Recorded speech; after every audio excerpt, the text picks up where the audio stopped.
The man who tried to help save a fellow United Airlines passenger says he's now experiencing symptoms of coronavirus.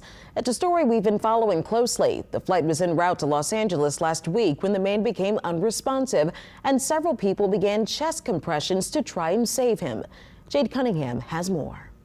A tense situation unfolded inside United Airlines 591. It was all kind of just second nature. See someone that's in a bad place, you try to bring them out of the bad place. Tony Aldapo was flying from Florida to Los Angeles when a man reportedly suffered a heart attack. Before the aircraft diverted to New Orleans, Aldapo and a few others tried saving him. There were three of us that were essentially we were just tag teaming, doing chest compressions.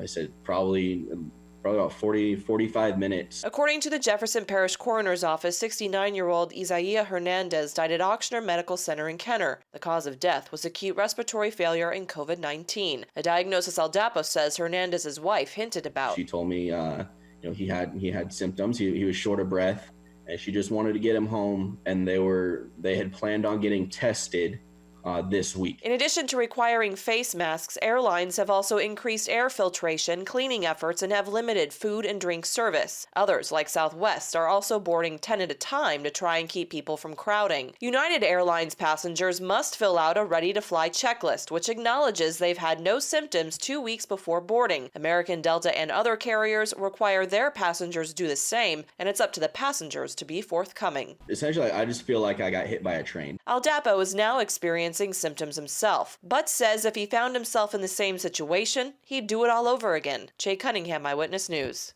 4 airlines are taking safety measures a step further. Currently, Alaska, Delta, Hawaiian, and JetBlue are the only carriers selling fewer tickets so passengers can social distance while seated.